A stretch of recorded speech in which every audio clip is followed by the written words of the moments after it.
As you can see now, the subject this morning is Europe, aka the European Union, historically styled as the cradle of Christianity, although Antioch much earlier had claim to that title in that the name Christian was first used there, as we find in Acts 11:26, and the disciples were called Christians first in Antioch. I delivered a variation of this talk on Europe some 20 plus years ago, which I have since gone through and updated while keeping some of the original PowerPoints, in that they tell the story of the development of Europe prior to the various states getting together in the mid 1950s and beyond, leading up to the creation of the European Union in 1992. Thus, you will see some dated PowerPoints, which I trust will be helpful in addressing the EU's history and nature, as well as its prophesied role in Revelation 17, ending with the 10 horned kings that make war with the Lamb.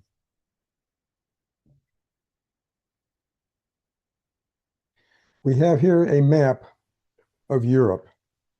It's an ancient, history-filled continent of vast significance to Western civilization and scriptural prophecy.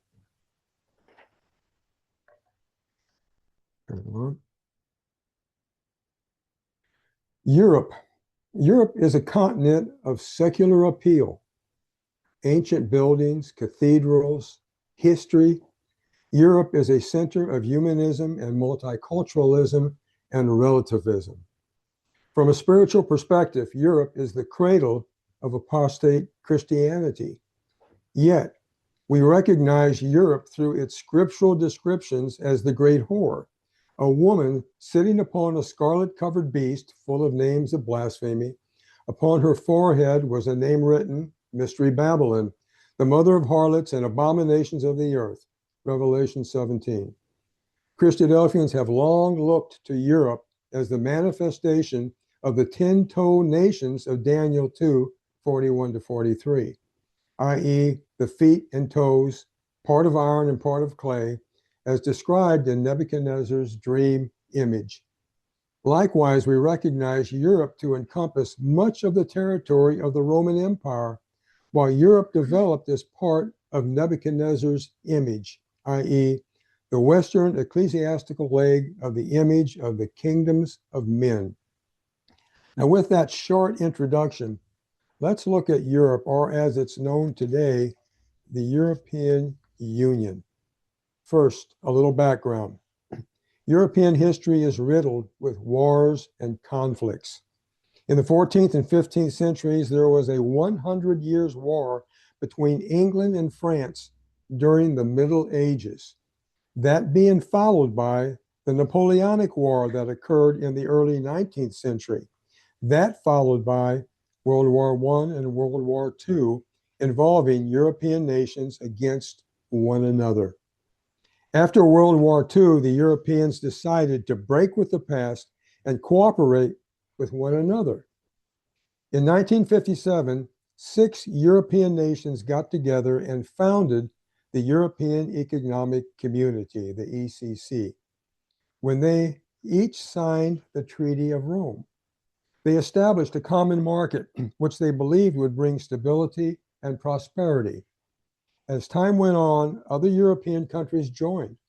And when the Berlin Wall fell in 1989, the door was open for expansion to the east. The European Union was formed in 1992 through the Treaty on European Union. The EU now has 44 countries, according to the United Nations, resulting in the longest and largest expanse of peace and widely shared prosperity. In today's world, it seems natural that political union would follow economic union, and that is what we have been observing during the past years since World War II. The EU's goal was to unite and become one people with shared values and laws.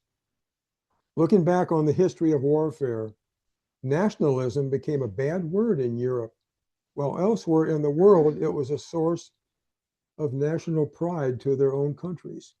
However, Great Britain withdrew from the EU, and you probably all remember this, withdrew from the EU on January 31st, 2020. Brexit, when they were no longer tolerated the EU telling them what they could and couldn't do. In a quick overview, the European Union is a political entity that lies between a confederation and a federation based on a system of treaties. The EU originated in Western Europe, but had expanded eastward since the dissolution of the Soviet Union in 1991. A majority of the members have adopted a common currency, the euro, and participate in the European single market. A large block of their countries have abolished internal borders and immigration controls. Regular popular elections take place every 5 years within the EU. They are considered the second largest democratic elections in the world after India, while the EU economy is the second largest in the world by nominal GDP, gross domestic product. Turning now to the European Union Constitution. On October 29, 2004, all the EU member states signed a treaty to establish the EU Constitution. The Constitution was to replace existing overlapping treaties while codifying uniform rights and regulations, intended to streamline decision making in this very large 44-country entity. It had to be ratified, but in 2005, the French and the Dutch voters rejected it, causing other EU countries to postpone or halt their ratification process. At that juncture, only 18 of the 27 countries had ratified the Constitution. In 2007, they abandoned the Constitution. Following a period of reflection, the Treaty of Lisbon was created to replace the Constitutional Treaty. This contained many of the changes that were originally placed in the Constitutional Treaty, but instead of repealing and replacing the existing treaties, they simply amended them and abandoned the idea of a single codified constitution. Now, Ursula Gertrude von der Leyen is a German politician and physician who has served as the president of the European Commission since 2019. The president of the European Commission is also president of the College of Commissioners, leading a cabinet referred to as the College. The president is empowered to allocate portfolios and reshuffle or dismiss commissioners. The College directs the Commission's civil service, sets the policy agenda, and determines the legislative proposals. The Commission is the only body that can propose or draft bills to become EU law. So that one person has all that responsibility. Now notice,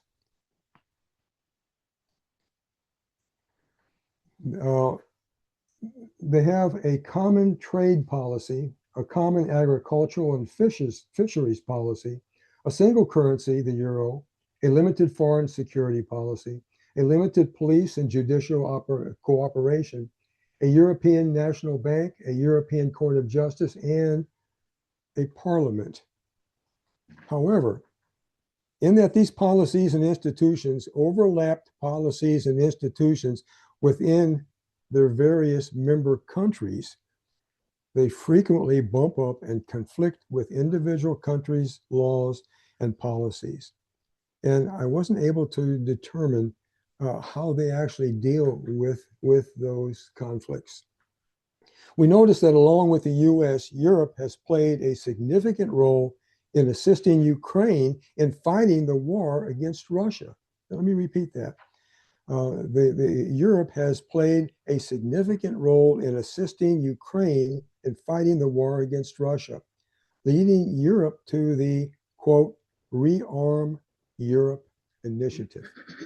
So they've been seeing what is going on. They have contributed to Ukraine, and so all of a sudden they're on a more warfare watch. The Rearm Europe initiative was posted on social media calling for Readiness 2030 to rearm Europe. This was a strategic defense initiative proposed by European Commissioner Ursula von der Leyen on March 4th, 2025, aimed at enhancing the European Union's military capabilities, motivated by the long Russian-Ukraine war. Thus, the commissioner introduced the Rearm Europe Plan Readiness. Rearm Europe Plan Readiness 2030. The European Commission President, excuse me, issued a statement which read in part, I have outlined a letter to the leaders ahead of the European Council to rearm Europe. It is a set of proposals focusing on how to use all the financial levers at our disposal in order to help member states to quickly and significantly increase expenditures in defense capabilities, urgently now, but also over a longer period of time. And again, that's the Rearm Europe plan. You know, I recall that President Trump, I think it was several years back, when he went over to Europe and said, you know, you can't depend upon us to come to, to come to your aid every time. And we recall that President Trump had encouraged Europe back in 2017 to start arming themselves, and that the U.S. might not be able to come to their aid in an emergency as they had in previous times. Thus, the EU forged ahead with renewed determination to appeal to the nations that had not ratified the Constitution, while creating an in-house news agency in which all EU news would emanate from the EU Commission. The 18 member countries that had ratified the Constitution met to consider how they might convince the holdout countries to ratify. Ursula Gertrude and the 18 nations believed that they really could not succeed with individual and nationalistic state priorities continually challenging the EU's one government and one voice. From the holdouts' perspective, they liked the idea of a united cooperative Europe, but feared being governed by those outside their communities and their countries. The EU now generates 84%, I guess they just adopted German law. The judicial activism of the European Court of Justice has a systematic tendency to favor the EU. Well, of course, the leader would not tolerate anything else. The EU's council structure infringes the principle of separation of powers. There are no safeguards in the Constitution against infringement by the EU on matters that are the preserve of member states, and the Constitution is not flexible enough to allow member states to work together in foreign policy on an ad hoc basis. This, it says, damages the EU's global interests.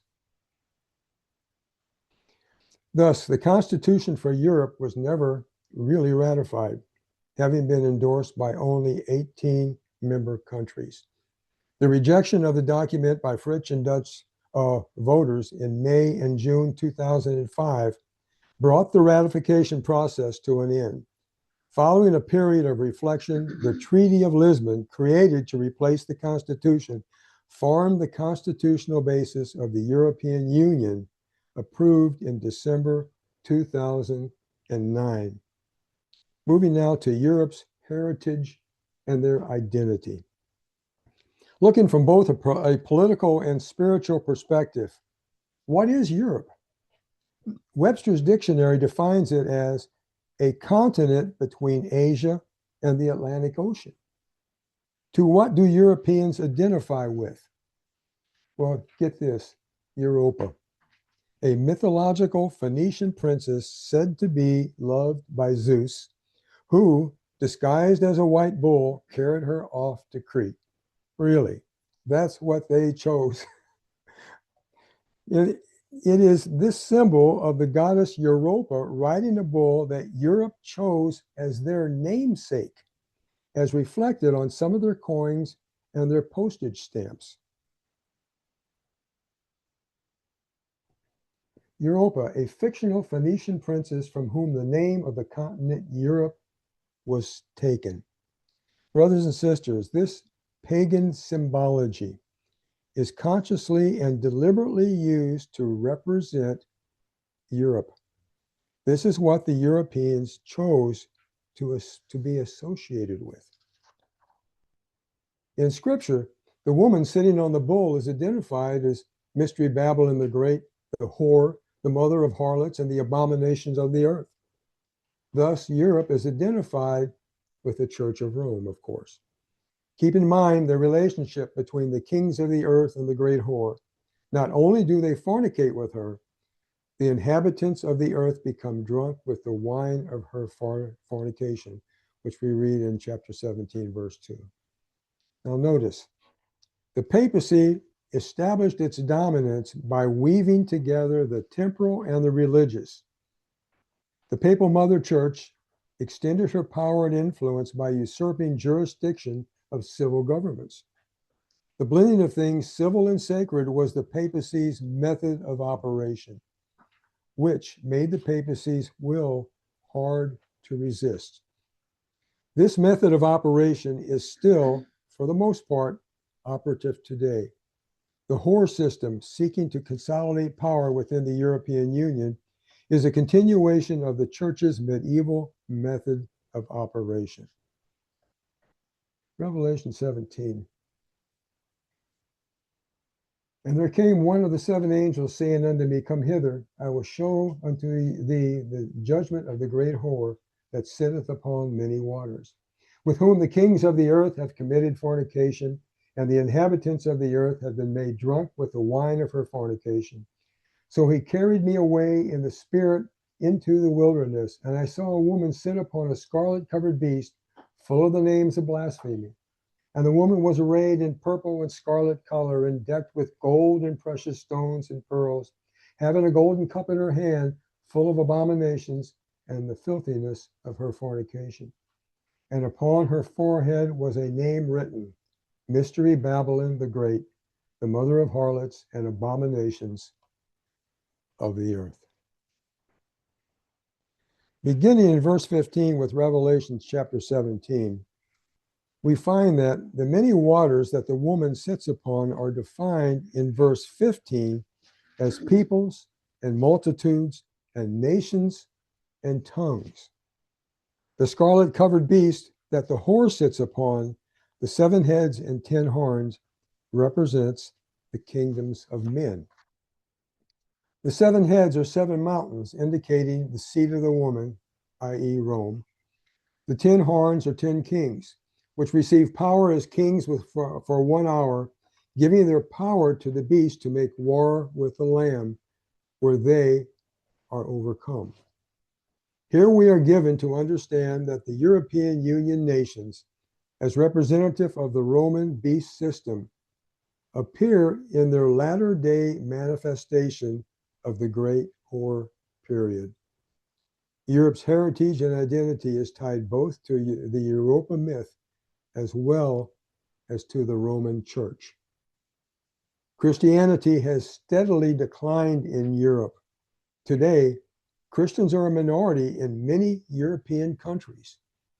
The use of the Christian identity contributes to the contradictory secularization of Europe. European Christianity is more an identity than it is a practiced religion. Europe may be a product of Christianity, or more precisely, a product of Latin Christianity. The popes have traditionally supported Europe, as well as actively reminding them of the church's Christian values as a defining element. At the 50th anniversary of the Treaty of Rome, 1957 to 2007, the Pope expressed a warning for Europeans were abandoning the faith and in danger of losing their identity. He urged them, note this, he urged a new political Christianity that would express value for the EU's Christian roots while strengthening their belonging to a new political Christianity. What do the two things have to do with each other? The papacy was redefining itself. Thus, we might imagine that any success toward this goal would be political expediency and Christian in name only. Also, Muslim assertiveness and violence is an increasing problem for France and the other European countries, with some French police officials calling Muslim uprisings as intifadas. Note, France is home to one of Western Europe's largest Muslim populations, estimated up, the last I heard was 5.7 million. France's obsession with Islam is based on the concept that France is secular in nature as opposed to Christian and or Islamic. That's how they define themselves now. Yet every political statement or government policy that seeks to protect secularism and regulate Islam gets entangled with both state and religion. A comment from the May 26, 2006 Advocate. Church leaders' support on behalf of liberal causes has unwittingly contributed to the de-Christianization of society, as reflected in court decisions banning prayer in schools, removal of nativity scenes from public squares, legalization of homosexual practice, gay marriage, etc., all of which contribute to society's abandonment of its religious and moral roots. Among the consequences of this trend is the plunge in birth rates within Western nations, with abortion, birth control, acceptance of casual sex, and homosexuality driving it. Not a single Western European nation has a birth rate sufficient to replace the current population, which demographers say requires at least 2.1 children per family. Germany, Russia, Spain, Poland, and Italy all have rates from 1.3 to 1.7 children. The US rates has been at slightly more than 2, but has more recently slid to 1.6. The European continent is becoming one vast leisure world, increasingly secular and pleasure-oriented, abandoning religion, growing older, shrinking and slowly killing itself, facts not lost on the Islamic extremists in their populations. Turning now to how Europe is changing. An Italian journalist, Giulio Miotti, wrote about the extent of Muslim penetration in Europe. Mr. Miotti recently noted that Muslims have already overtaken Catholics in Western Europe, noting how the Muslims have already become the majority in so many districts. The few districts that I found, I can't even try to tell you what those names are.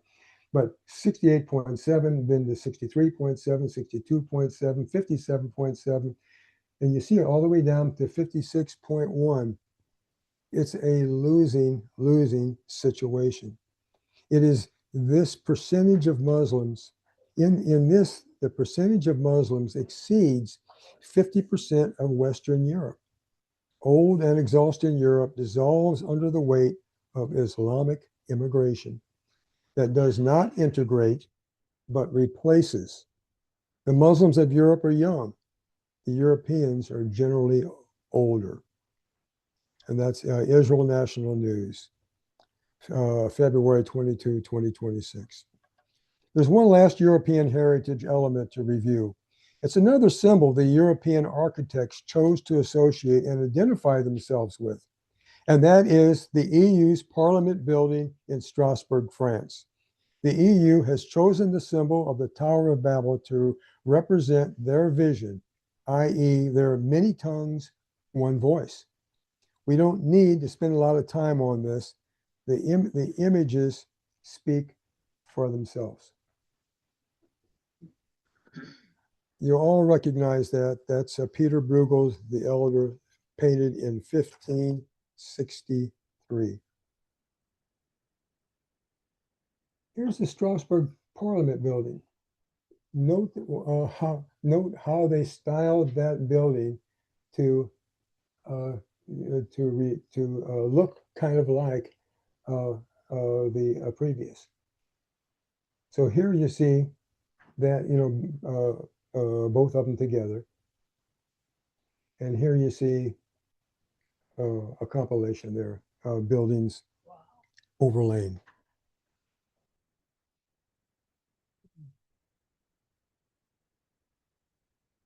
Now, Europe's Tower of Babel, of one language and one speech, Genesis 11, 1 through 9. The Strasbourg-born journalist was asked if she understood the meaning of Europe's identification with the tower. She said she did, and she also confirmed that the members of the European Parliament also understood that it represented Babel from the Bible, and that the purpose of the European Union was to, note this, finish what Nimrod and the people together had failed to do some 3,500 years ago. Think about that. This is what they said, that we want to finish what Nimrod and the people together had failed to do some 3,500 years ago. Blasphemy.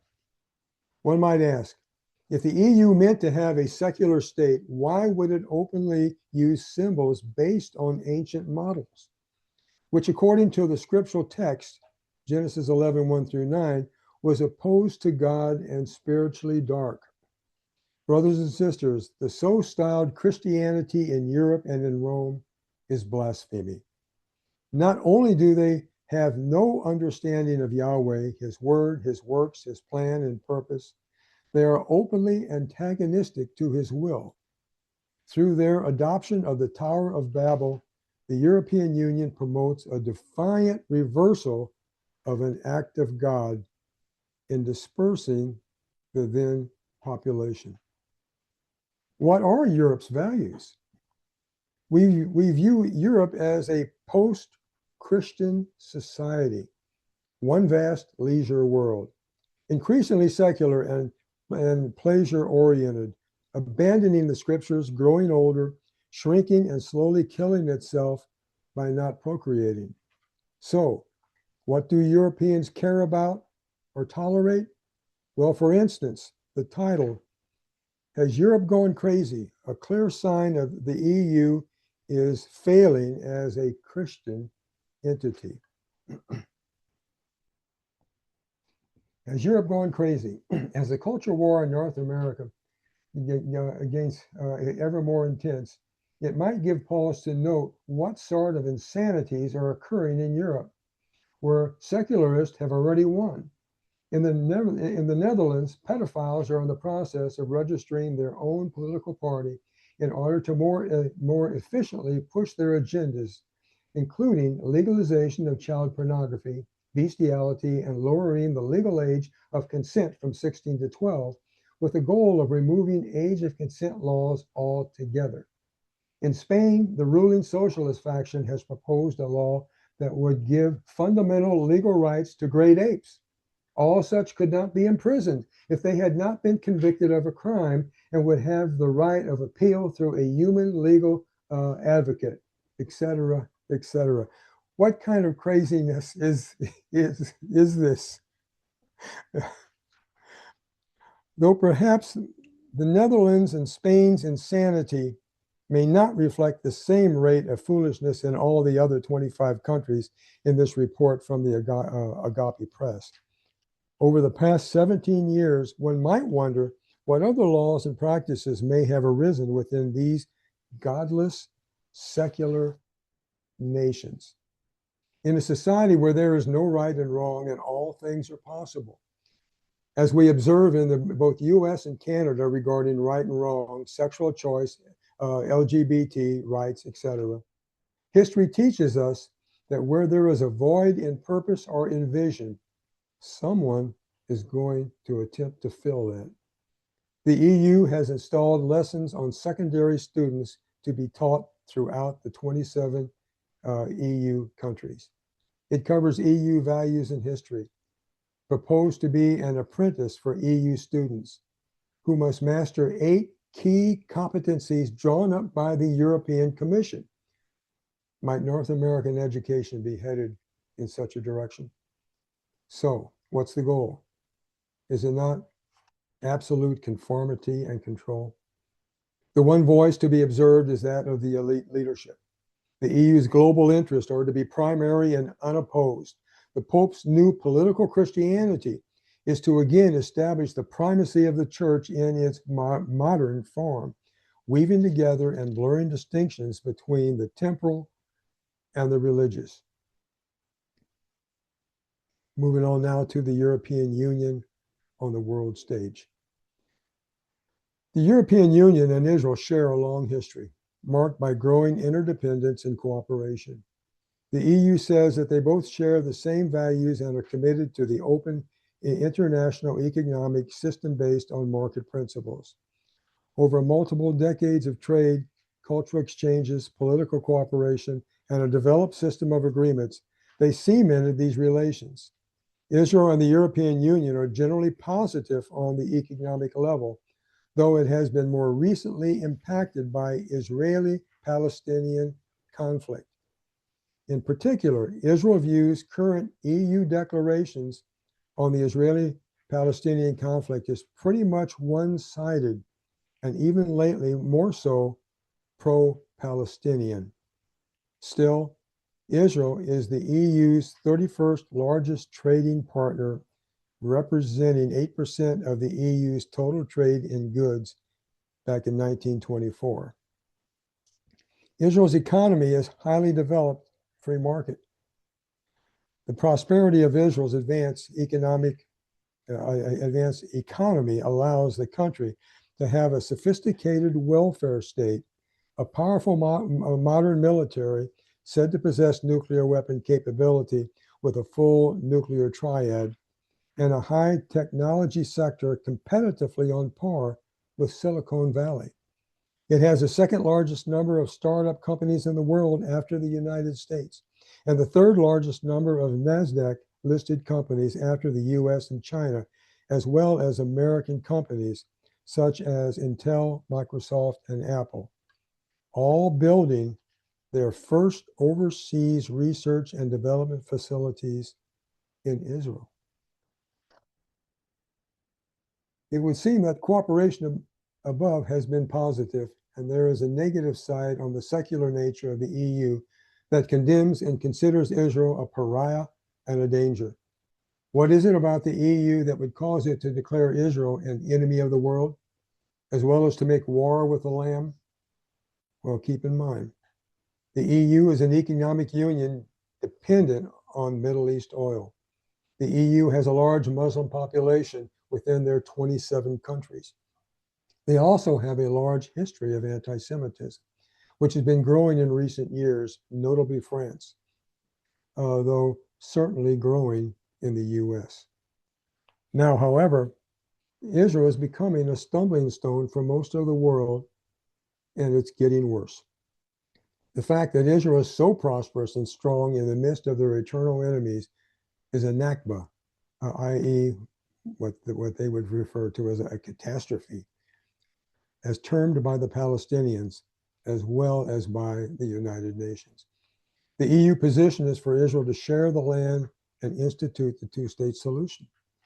That will never happen as long as Israel exists in their ancestral homeland. However, Psalms 83 declares the removal of the surrounding nations round about. The European Union is no exception to promoting the two-state solution and typically backs the Palestinians as the victims of Israeli aggression, complaining about Jewish reprisals against Palestinian rockets and violence. Let me read that again. Palestinians as the victims of Israeli aggression, complaining about Jewish reprisals against Palestinian rockets and violence. Yet, in a major policy reversal by Western members of the United Nations Human Rights Council, all of its European Union member states voted against a permanent singling out of course, Israel. In the Confederacy of the soon developing Gogian host, do and will we not see the beast, the European Union, the dragon, the Eastern pagan powers, Russia, and the false prophet, Rome? In this, we see the beast, the dragon, and the false prophet together making war with Israel, Christ, and the saints. And I saw three unclean spirits like frogs come out of the mouth of the dragon, and out of the mouth of the beast, and out of the mouth of the false prophet. For they are the spirits of devils, working miracles which go forth into the kings of the earth and of the whole world to gather them to the battle of that great day of God Almighty. Likewise, we recognize Europe to encompass much of the territory of the Roman Empire, through which Europe developed into the Western ecclesiastical leg of the image of the kingdoms of men. Christadelphians have long looked to Europe as a manifestation of the 10-toe nations, the feet and toes part of iron and part of potter's clay. And last but not least, let us briefly review the 10 kings. And the 10 horns which thou sawest are 10 kings, which have received no kingdom as yet, but receive power as kings 1 hour with the beast. These have one mind and shall give their power and strength unto the beast. These shall make war with the Lamb, and the Lamb shall overcome them. For he is Lord of lords and King of kings, and they that are with him are called and chosen and faithful. The above verse clearly addresses the end time prophetic fulfillment. Notice that the last phrase in verse 14, they that are with him are called and chosen and faithful. That's us. Clearly a reference to the immortalized saints accompanying Christ. Also significant are the 1 hour and one mind that the 10 kings share. Thus, we might conclude that the one mind kings are now in the process of being made ready to give their power, their authority, to the beast, having been prepared throughout their 1 hour role, though it is unclear just exactly the duration of the one prophetic hour, what it really is. Is it 30 days? Is it 1 month? Is it a year? We don't know. Though we cannot rule out the possibility of an interpretation of years in the process of the kings giving their power to the beast, nor can we be confident as to the nature and strength of the power referenced within this prophetic time period. This is a question which might be fully understood only after the prophecy is fulfilled. Though we know that the end is near, let's assume very near, as the signs of the times are becoming apparent. In conclusion, when we examine Europe's attachment to their past, their secular nature, their godless character, their prosperity, their control, their rule over the majority of the European continent, not to leave out their close relationship with Papal Rome, one can see that they are being motivated to make war with the Lamb. Papal Rome telling them that it's the Antichrist that they must face and overcome. God's word will not return unto him void. How blessed are we to have been given instruction on what is to occur in the very near future, that we might have confidence and not be ashamed before him at his coming. Thank you.